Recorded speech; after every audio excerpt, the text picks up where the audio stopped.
This morning in the Dáil it was the first issue raised, as Geraldine Harney reports now. Micheál Martin was quick off the mark in raising the statement last night by Minister for Justice Alan Shatter. The Fianna Fáil leader said it left many more questions on the Deputy Mick Wallace issue unanswered. He succeeded in dragging the Garda Commissioner into this debacle, claiming now that it was a casual aside that he learned of the information about Deputy Wallace, although earlier in the week he had said that it was an official briefing or that he was advised. He failed, however, to explain how such a minor incident involving a TD could find its way up to the Commissioner's desk, despite the fact that it wasn't even recorded in the Pulse system. And on the apology Alan Shatter gave, Micheál Martin had this to say. And his non-apology was an insult and actually missed the point. Deputy Wallace may be entitled to a personal apology, but the issue is much wider than that. It's about the abuse of information, private information about a citizen, that comes into the possession of a minister. Is that right or wrong? Responding, Taoiseach Eamon Gilmore said Minister Shatter has made a very full statement on the issue and has apologised. I think the bottom line here, Deputy Martin, is that Minister Shatter has given a statement to the House. He has responded to questions about it. He has apologised and he has said he was sorry. Thank you. He hasn't said he was sorry. He didn't say he was sorry for what he did. He said if Deputy Wallace believes I did him personally wrong by mentioning I have no problem with saying I'm sorry, that's not an apology. He didn't say he's sorry for misusing private information on an individual to politically undermine him. That's the point. This is wider than Deputy Wallace. Deputy Claire Daly said the Minister had not dealt with the issues raised, not just about Deputy Wallace, but also about the whole penalty points investigation. The House was treated last night to a cabaret from the Minister for Justice, tying himself up in knots, on the one hand emphasising the informality of the information he received, presumably to escape data protection legislation, on the other hand stressing the formality by relying on Garda Síochána legislation. She added what the Minister said contradicted what the Taoiseach had said in relation to the penalty points issue about when information was known. She asked the Taoiseach had he confidence in the Minister and the Taoiseach. In case there's any doubt, let me assure you that I do have confidence in the Minister for Justice. And since you mentioned the Taoiseach in the course of your question, in case you have any doubt about that either, let me say that I have confidence in the Taoiseach. There's no issue about confidence. There's no issue in relation to that. That was the Taoiseach Eamon Gilmore ending Geraldine Harney's report. David McCullough, our political correspondent, joins us now from Leinster House. David, in other exchanges, there were concerns also voiced about what was happening to whistleblowers who had come forward. That's right. Claire Daly raised that point about whistleblowers. We know that two members of the Garda Force initially brought this matter of penalty points being expunged to the attention of a group of TDs. One of them has since left the force, and Deputy Daly said that they, presumably meaning the group of independent TDs that have been raising this issue, had serious evidence that whistleblowers were warned off and various other things. So she was raising that issue in response. The Taoiseach said that the government is, as per the programme for government, bringing forward legislation to protect whistleblowers. He said it's high time that this happened, and he read out what would be included in the bill when it's finally published and so on and so forth. But no doubt when the legislation is in place it'll be welcomed, but it doesn't do an awful lot for this particular case. So there was two issues really raised. I mean, there was the wider issue of the whole penalty points thing, which is Claire Daly was mainly talking about, and there's also the issue about the Mick Wallace information that Minister Shatter raised on prime time on Thursday evening. And I think that the nub of it really, after yesterday's statement by the Minister and the question and answer and everything, the nub of it was the point alluded to by Micheál Martin there in Geraldine Harney's report.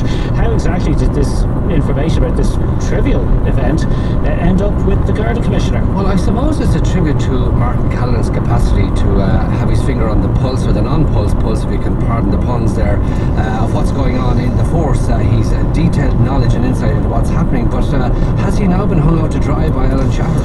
Well, I think you certainly have questions to answer because, as you know, the report that was carried out into the penalty point issue has been referred to the Oireachtas Committee on Justice and Defence, which will have hearings on it. And can, as the Minister for Justice last night and the Times this morning were at pains to point out, will have the ability to inquire into any aspect of it it likes and call anybody as witnesses. And I think certainly whenever the Commissioner appears, TDs are going to be interested to find out exactly what level of information he has on various different TDs. I mean, this incident with Mick Wallace took place, I think, about a year ago. It was so trivial that Deputy Wallace didn't actually remember it until he was reminded about the location of it. So it does seem somewhat odd, even for somebody with a great finger on the pulse of what's going on in the force, that something so trivial could rise so far. David, thank you very much indeed for that. To London now, where a 61-year-old County Donegal man has been arrested and charged with detonating a nail bomb in Hyde Park on 20th of July 1982. 4 soldiers were killed. It was the first of 2 explosions that killed a total of 11 soldiers and 7 army horses. For more, we're joined by the London editor of the Irish Times, Mark Hennessy. Mark, this man's name is John Downey. What else do we know about the circumstances of his arrest? Well, we know very little about Mr. Downey up to now, other than that he was arrested at Gatwick on Sunday afternoon and has been in police custody since then.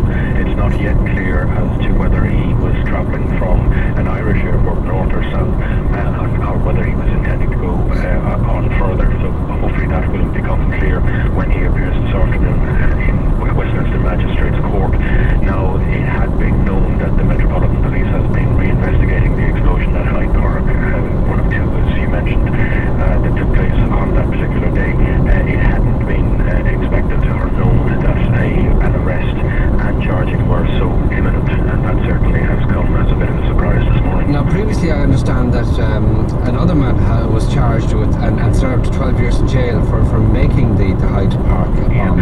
In 1987, Danny McNamee was sentenced to 25 years for the Hyde Park bomb, and he, during his trial, consistently pleaded that he was innocent, and he was released, like many others, at the time of the Good Friday Agreement.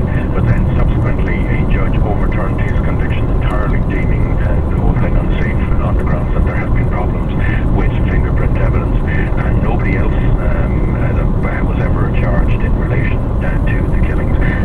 They were very much an iconic terrorist attack in London at the time. As you mentioned, the number of casualties, the reason that many people will remember it even decades on is from the horse Sefton, who was one of the animals who was seriously injured on that particular day.